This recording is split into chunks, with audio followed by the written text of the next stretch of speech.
In my opinion, the most prestigious class in drag racing is Top Fuel.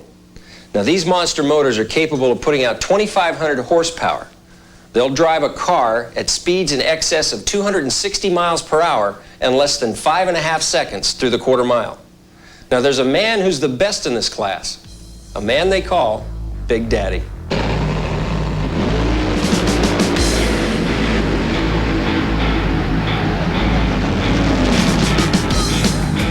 In the lightning-fast, split-second world of Top Fuel drag racing, one man's name is spoken with the utmost reverence. He's a true pioneer with a history full of technical innovations and record-breaking runs down the quarter mile. And he's still racing after 30 years behind the wheel. The man's the best who ever lived. He's a milestone man, you know. When he leads, everybody follows. He does it one week and everybody else copies him the next week. That's why he's number one. Drag racing's undisputed nitro-burning guru is none other than Florida's favorite swamp rat, Big Daddy Don Garlits. What Elvis was to rock and roll, Big Daddy is to drag racing. Over 3 generations of loyal Top Fuel fans have followed the king as he blasted his way across America's drag strips in his famous swamp rat slingshot. Big Daddy's career began when he was still a teenager.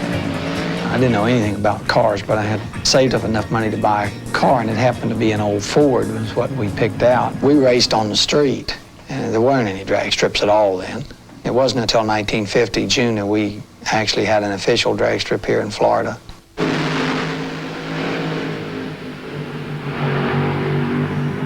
In the early 60s, as Top Fuel racing gained momentum, Big Daddy canvassed the country, appearing at countless match races against small-town hopefuls. Match races were, and still are today, the drag racers' bread and butter, where drivers get paid to show up for an event, whether or not they race. Without match races, few drivers could afford the massive expense of maintaining their fuel-thirsty, parts-hungry monster machines, including Big Daddy. The big long hot dog out of Florida, the king himself, Big Daddy Don Garlits. Here he is, Big Daddy Don Garlits. Throughout his career, Garlits has constantly explored the outer limits of speed. Like any innovator, he's had his failures, but his successes have set the standards for years to come.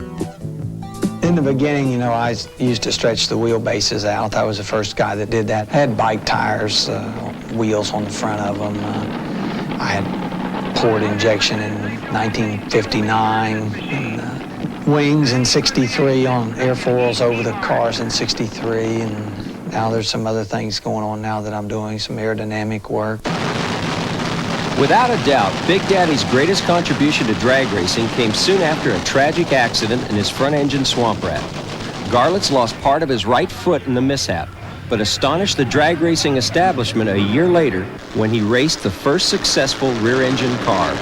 All I tried to do was move the driver from the dangerous position in back of the slingshot and put a seat in the front of the slingshot for him and stretch the car out a little bit to give him some stability.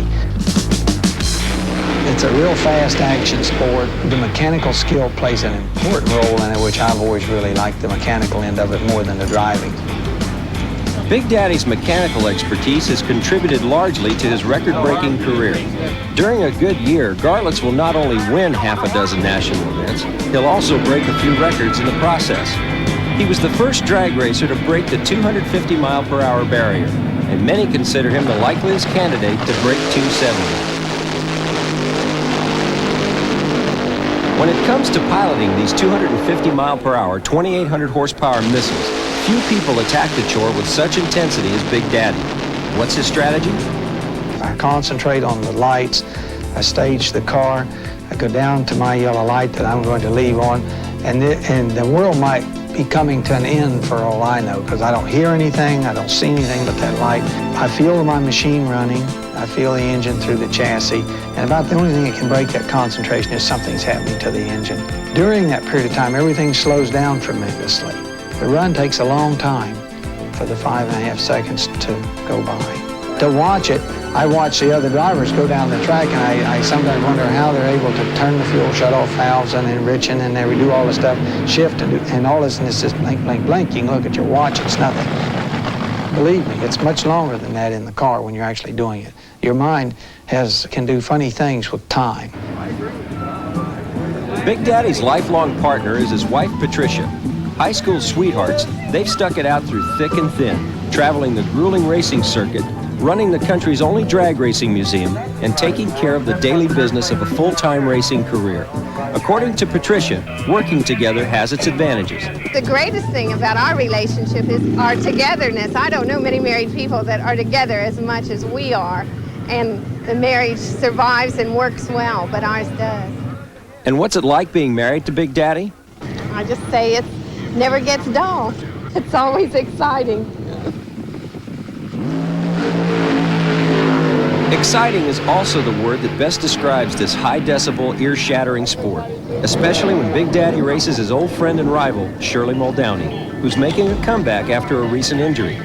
It's the kind of action that attracts capacity crowds who love the rivalry between these two pros.